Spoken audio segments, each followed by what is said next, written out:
కేవలం వక్ఫ్ లో ఉన్న భూముల్ని వాళ్ళ కాకుండా చేయటానికి పన్నిన కుట్ర ఈ వక్ఫ్ బిల్లు అమెండ్మెంట్. అసలు బీజేపీ వైఖరే ఇది. బీజేపీకి తెలిసిన రాజకీయమే ఇది.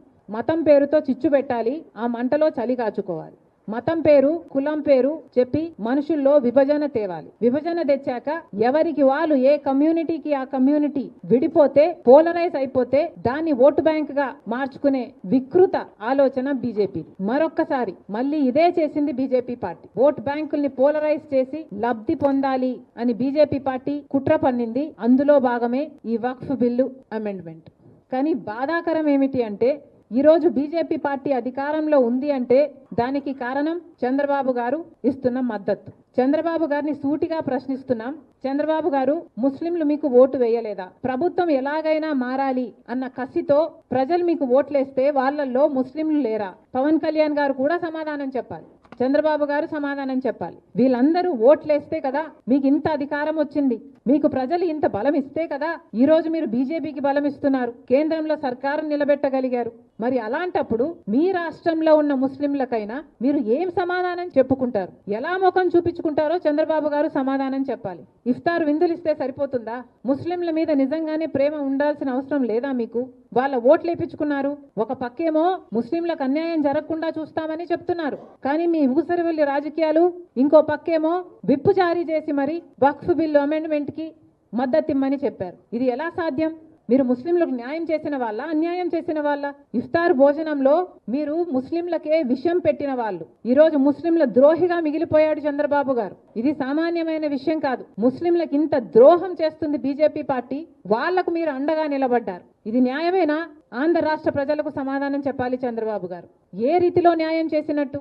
ఒక పక్కేమో ముస్లిం వాళ్ళ ఆస్తులను తీసేసుకోవాలని బీజేపీ పార్టీ కుట్ర చేస్తే దానికి మీరు అక్కడ మద్దతు ఇస్తున్నారు. ఇక్కడేమో మళ్ళీ అదే సాయంత్రం ఇక్కడ రిపేర్ కార్యక్రమాలు, మేము ముస్లింలకు అండగా నిలబడతాం, ముస్లిం బిడ్డలకు చదువు చెప్తాం, ముస్లిం ఆస్తులను కాపాడుతాం. ఎవరిని నమ్మించే ప్రయత్నం చేస్తున్నారు చంద్రబాబు గారు? మీ ద్వంద్వ వైఖరి ఇక్కడ బయటపడుతుంది. మీ ఊసరవెల్లి రాజకీయాలు ఇక్కడ బయటపడుతున్నాయి. ఏ విధంగా న్యాయం చేసినట్టు ముస్లింలకు? ముస్లింలకు ఈరోజు ఇంతకు ముందు ఏదైనా వాళ్ళకి సమస్యలు వస్తే వక్ఫ్ బోర్డుకి సంబంధించి కానీ ఆ కమిటీలకు కానీ సమస్యలు వస్తే ఒక ట్రిబ్యునల్ ఉండేది. కానీ ఇప్పుడు హైకోర్టు కూడా అలౌ చేస్తున్నారు అంటే ఇంకంటే ఆ భూములకు సంబంధించి ఏదైనా ఇబ్బందులుంటే ప్రభుత్వం అయినా ప్రైవేట్ పార్టీలైనా నేరుగా హైకోర్టుకే పోవచ్చు. ఇక వాళ్ళకి అక్కడ న్యాయం జరుగుతుందా? వక్ఫ్ బోర్డులకు కానీ ముస్లింలకు కానీ ఎంత విచిత్రం! ఇంతకు ముందు ఆ కమిటీలే పరిష్కరించుకునేవి, ఇప్పుడు ప్రభుత్వం చేతిలోకి ఆ అధికారం అంతా తీసుకుని వెళ్ళి ప్రభుత్వమే ఒక ప్రత్యేక అధికారిని నియమిస్తుందంట. అంటే అధికారము, అజమాయిషి అంతా ఇక ప్రభుత్వానిదే. ఇక వక్ఫ్ బోర్డులు ఎందుకున్నట్టు? ఏం పని చేయడానికి ఉన్నట్టు? వాళ్ళ చేతుల్లో అధికారమే లేనప్పుడు వాళ్ళని ఎందుకు ఉంచడం? ఎందుకు? ఇంకా ఏం మర్యాద ఉంటుంది వాళ్ళకి? ఇంతకు ముందు ఎప్పుడూ లేని విధంగా ఇప్పుడు వక్ఫ్ బోర్డులలో కూడా నాన్ ముస్లింలను కూడా చేర్చాలి అని ఒక అమెండ్మెంట్ తీసుకొచ్చారు.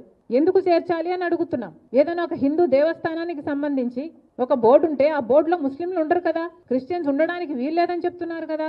ఒక సిక్ బోర్డు ఉంటే దాంట్లో అందరు సిక్స్లే ఉంటారు కదా, ముస్లింలు ఉండరు కదా. మరి అలాంటప్పుడు ఈ వక్ఫ్ బోర్డుకు సంబంధించిన వాళ్ళల్లో నాన్ ముస్లింస్ ను ఉంచాలి అని ఎలా చెప్తున్నారు మీరు? ఇది ముస్లింలకు చేస్తున్న ద్రోహం కాదా? చిన్న చూపు కాదా? వారికి అన్యాయం జరగటం లేదా ఈ దేశంలో? మోడీ గారు సమాధానం చెప్పాలి, చంద్రబాబు గారు సమాధానం చెప్పాలి. ఒకటి కాదు, రెండు కాదు, ఒక్కటి కూడా ఒక్క క్లాసులో కూడా ముస్లింలకు న్యాయం జరిగే క్లాసు లేదు. కొన్ని వందల సంవత్సరాలుగా వక్ఫ్ బోర్డుకు సంబంధించిన ముస్లిం ఆస్తులు ఆ బోర్డులలో ఉన్నాయి. ఎప్పుడు వందల సంవత్సరాల నుంచి వక్ఫ్ బోర్డు నుంచి వస్తున్న ఆస్తులు ఇప్పుడు దిక్కు లేకుండా పోతుంది. 12 ఏళ్లగా వక్ఫ్ భూముల్లో ఎవరైనా ఆక్రమించుకుంటేనట ఇప్పుడు వాళ్ళయే అయిపోయే అవకాశం కూడా ఉందట. ఇది కూడా కల్పిస్తున్నారు. కేవలం ముస్లింల భూములు వాళ్ళ నుంచి లాక్కునే ప్రయత్నం ఈ వక్ఫ్ అమెండ్మెంట్ బిల్ అని.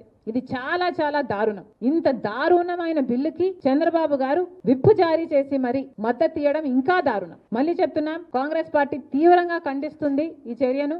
ముస్లింల పక్షాన కాంగ్రెస్ పార్టీ ఎప్పుడు నిలబడే ఉంది. మీ హక్కుల కోసం, మీ రాజ్యాంగబద్ధమైన హక్కుల కోసం కాంగ్రెస్ పార్టీ నిలబడ్డమే కాదు కొట్లాడుతుంది అని మరొకసారి మనస్ఫూర్తిగా అష్యూరెన్స్ ఇస్తుంది.